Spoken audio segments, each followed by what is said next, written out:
Okay, imagine for a second if your thoughts could move at the speed of light. I'm not talking about replacing your mind with AI, but about giving your own intelligence a massive upgrade. Today, we're diving into a really radical new idea that aims to do just that. It's called Neurophotonic Agency Augmentation, or NPA for short. So, what makes this new approach so different? Well, first, we gotta understand the problem it's trying to solve. The source material for this is pretty ruthless in its assessment of today's AI, calling even the most advanced models functionally a P-zombie. So, what on earth is a P-zombie? In philosophy, it's a creature that looks and acts perfectly human. It can talk, it can react, it can seem to reason, but on the inside, there's nothing. No consciousness, no genuine intent. It's just an incredibly sophisticated simulation. So, how do we get from a P-zombie to a truly enhanced mind? Well, this explainer is going to walk you through the 5 key breakthroughs that could make it possible. We'll start with the core problem, we'll explore a mind that is literally made of light, and we'll end up with a solution that's, honestly, it's straight out of science fiction. All right, first things first, let's tackle the fundamental why. Why can't a supercomputer, with all its incredible power, do what our brain does so naturally? This is what's called the agency paradox. Here's the core difference. Current AI is deterministic. It's brilliant, absolutely brilliant, at predicting the next word in a sentence because it's analyzed trillions of them. But it can't have a truly original idea. The human brain, on the other hand, has what the source calls intrinsic agency. It can originate a completely new thought or action, a choice that isn't just a remix of stuff it's seen before. It can actually break the chain of cause and effect. And this quote just nails the problem with today's brain-computer interfaces. They hit what's called an analog-to-digital bottleneck. Think about it.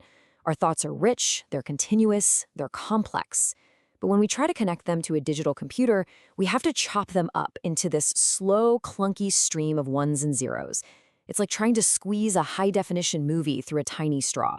Sure, we get quicker access, but we're not fundamentally expanding our mind. So this all leads to a fascinating and, yeah, pretty provocative idea that this whole NPA architecture is built on.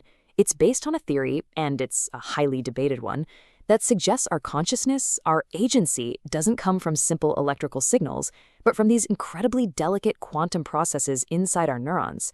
And if that's true, then trying to measure thought with a clunky electrical wire is like trying to catch a ghost with a butterfly net, right? You destroy the very thing you're trying to capture. From this point of view, the brain isn't a computer to be programmed, it's a quantum antenna to be listened to. So if the problem is a quantum antenna, then what's the solution? Well, this is where we get to the core of the NPA. It's not about better software. It's a completely new kind of biological synthetic hybrid. This is the great differentiator, the big idea. The NPA architecture just bypasses that digital bottleneck completely. It doesn't translate your thoughts into code. Instead, it couples your brain's native intent directly to a processor that operates in the optical domain, a processor that runs on light itself. The goal is agency augmentation, not replacement.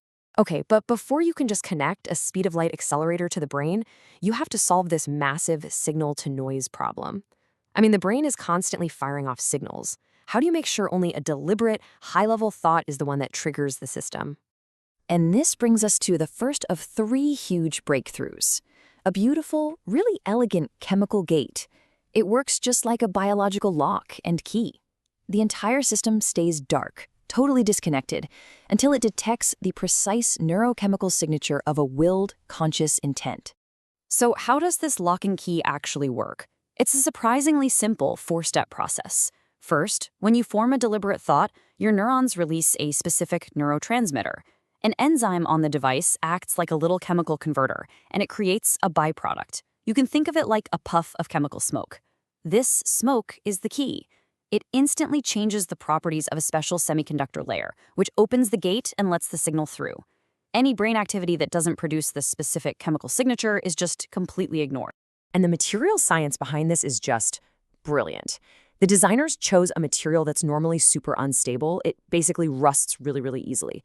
But they turned that weakness into its greatest strength. That chemical reaction, the rusting, is the switch that opens the gate. To protect it from the brain's natural environment, they coat it in this ultra-thin glass skin that's just thick enough to stop it from corroding, but just thin enough to let that chemical key pass right through. So the gate has opened, our intent is validated. Now what? Well, the signal, which is now a photon of light, enters the main event, the optical accelerator, and we are completely leaving the world of silicon chips behind here. This is not a computer in any traditional sense. It's a solid, transparent crystal called a diffractive optical neural network. There's no software running on it. Instead, the logic is physically 3D printed in microscopic layers right inside the crystal itself. The computation just happens, passively, as a photon of light passes through this pre-made structure. The source material uses this perfect phrase to describe it. The AI's knowledge, its trained parameters, are literally frozen into the physical geometry of the crystal. It's a library of weights you can read at the speed of light. So how fast is it? The computation time is around 10 femtoseconds. That's 10 quadrillions of a second. It's a number that's so small, it's almost meaningless. Let me try to put that in perspective for you. In the time it takes for that light to pass through the crystal and get an answer, a state-of-the-art GPU is still just waiting for its very first clock cycle to even begin. The entire calculation is over before a normal computer even starts. And what about energy? How much power does the computation itself consume? The answer is 0. Yep, 0. Because the calculation is just light diffracting through a pre-made structure, it consumes no additional energy and generates no heat. This is absolutely critical for a brain implant. The energy was spent just once, up front, when the crystal was made. Okay, we have intent that's been filtered by chemistry and a result that's been computed at light speed. Now for the final, and you could argue the most profound breakthrough of all. How does the answer get back to the brain? The answer exits the crystal as a focused beam of light. That light hits a detector, creating a tiny electrical field right next to a neuron. And this is where the design is so clever. See, older brain implants would essentially have to shock the neurons with a direct jolt of electricity, which, causes damage over time. This system uses a principle called aphaptic coupling. Thanks to that same glass skin we talked about, it can influence the neuron with its electrical field without any current ever touching it. It's a safe, wireless, non-contact way to deliver the signal. But here's the truly wild part. What does that feel like for the user? Well, because the signal is delivered directly to your neurons, bypassing your eyes and your ears, it isn't experienced as something external. There's no notification sound, there's no text in your vision, no voice in your head. The brain integrates the signal as an endogenous insight. It feels like a sudden realization, a gut instinct, or a memory that just popped into your head, completely indistinguishable from your own natural thoughts. So when you put it all together, you have this perfect loop. A chemical gate that listens only for genuine intent.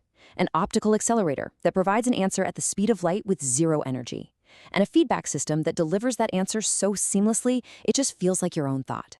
And this brings us to our final provocative thought. We spend so much time worrying about what a powerful artificial intelligence might do. This technology flips that whole question right on its head. This is all about augmenting human intelligence. So the real question is, if we give the human mind the ability to think at the speed of light, what kinds of problems will we solve? What futures, ones we can't even think of yet, will we choose to create?